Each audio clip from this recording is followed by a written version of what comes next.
Yo, what's going on? It's your boy Flame here, and today I'm going to be showing you my setup. Now, I have not made a video in a very long time. There are some good reasons for that, mainly because I abuse my YouTube channel and I don't look at it very often. And, well, I mean, all I've just been doing is posting highlights from my live stream lately, and by the way, I stream, link in the description if you want to go check out my streams. But that's not the point. Today, I'm doing a setup tour. So what you are seeing in front of you is my beauty, the thing that I look at every single day when I come down to the basement. Because, you know, I live in my parents' basement, so what? This is a problem. I'm 16.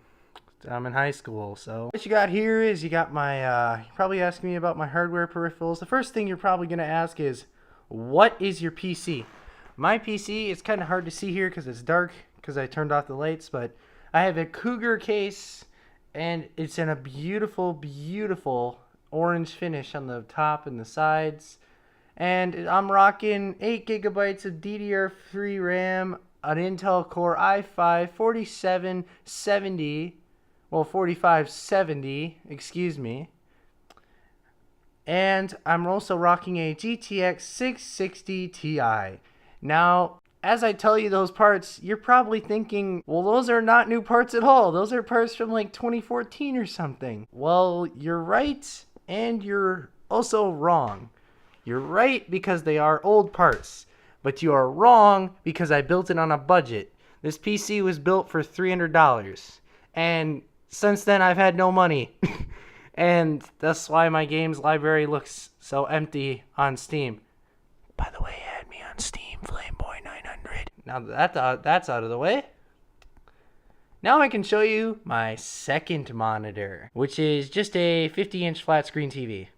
Now I bet you're saying to yourself right now, but a 50-inch TV isn't a monitor. Oh, but it is, and it works actually really well. And I honestly have had no issues using it as a monitor. Especially since the things I keep on my second monitor are not nearly as interesting as the things I keep on my first monitor. First off, as you can obviously tell, I have Spotify open. I have Discord open in the background with a custom theme made by Better Discord. Because, you know, stock Discord isn't good enough still. And then I also have MSI Afterburner opened in the background to monitor temps and monitor my overclocks.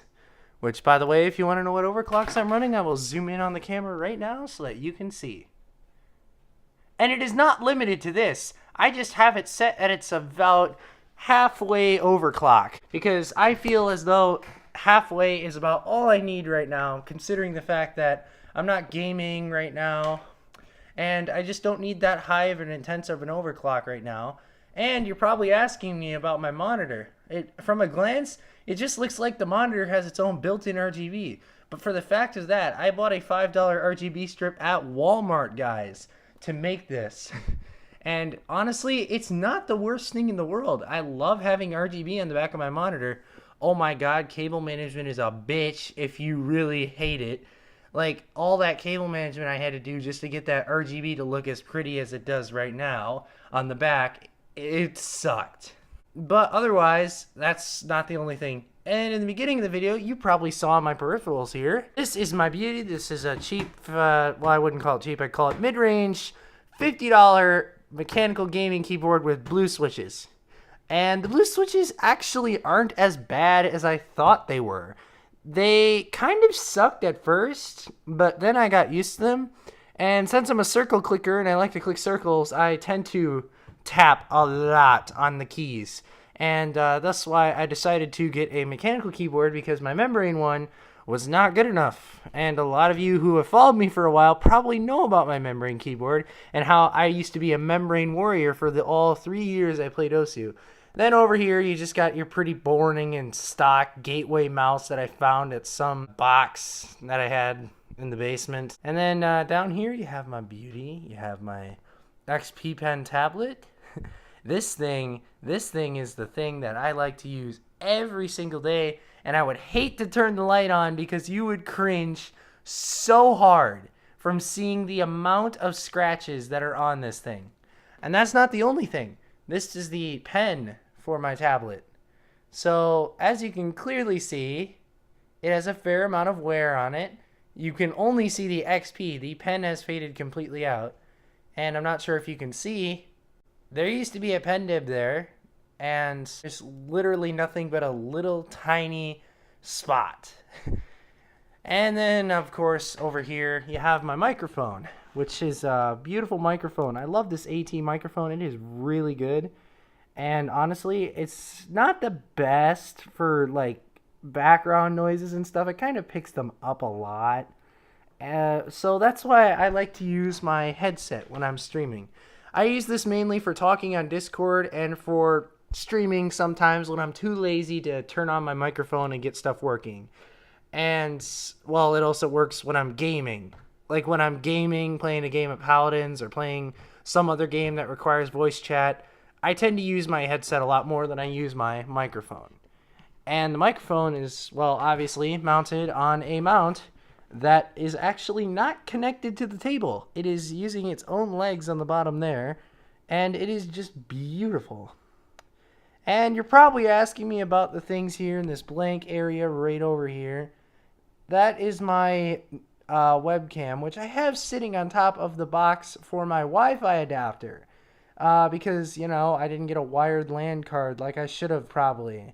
And then you have my boxes of the stuff that I bought or have gotten as a present. That 650 watt power supply down there is something I put in my PC. Long story to that, by the way. When I was building my computer, I actually built the computer and the power supplies I bought at the store did not work. Not once, not twice, but 3 times. So I ended up spending $80 just to buy a brand new power supply to finally get the full functionality out of my computer. Because the other power supplies did not have, one of them had a 6-pin adapter, but died in a day.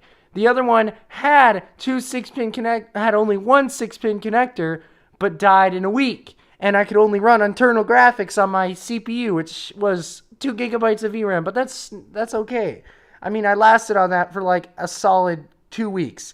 Then that power supply died, so I'm like, okay, I'm just going to go and I'm going to look up the most reliable power supply for the cheapest amount of price.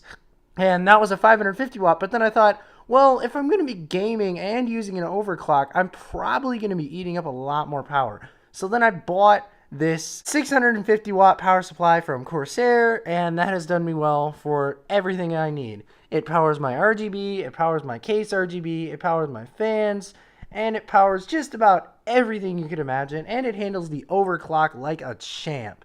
It feels like there's no power draw whatsoever. But this thing actually does draw a crap ton of power from the wall. I will admit it is not the most power efficient CPU, running at 3.8 gigahertz and turboing to 4.2 when it needs to, because I have it in performance mode on the Asus motherboard. Thanks for checking out my setup, and I'll see you later. Peace.